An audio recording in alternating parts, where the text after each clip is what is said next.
মাদারীপুরের মতো জায়গায় এত বড় সম্মেলন এটাই নাকি প্রথম? এটা কি ঠিক বলেছি? তাহলে আপনি এই সম্মেলনকে ঐতিহাসিক বলবেন না?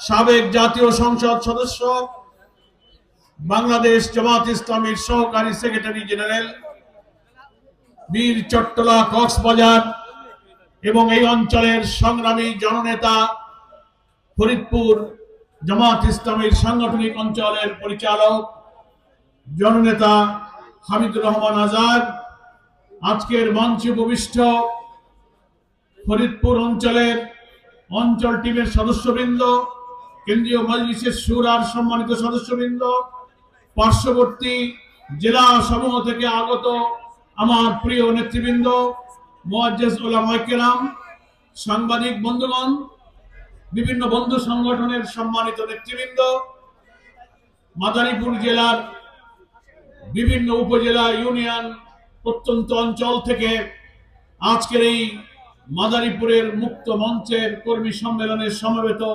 আমার প্রিয় মাদারীপুরবাসী।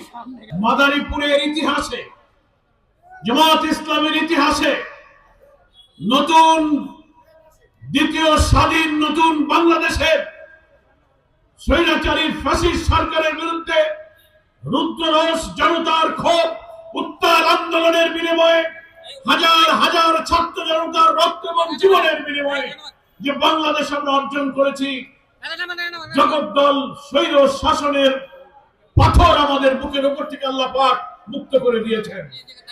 আমরা দীর্ঘ 17-18 বছর পর একটি মুক্ত স্বাধীন বাংলাদেশে স্বস্তির নিঃশ্বাস ফেলছি, আলহামদুলিল্লাহ। তাই ওই কারণে ঐতিহাসিক এটা নতুন বাংলাদেশে জামাত ইসলামী মাদারীপুর জেলার এই ঐতিহাসিক সম্মেলনে আল্লাহ তাআলা আমাদেরকে উপস্থিত হওয়ার তৌফিক দিয়েছেন।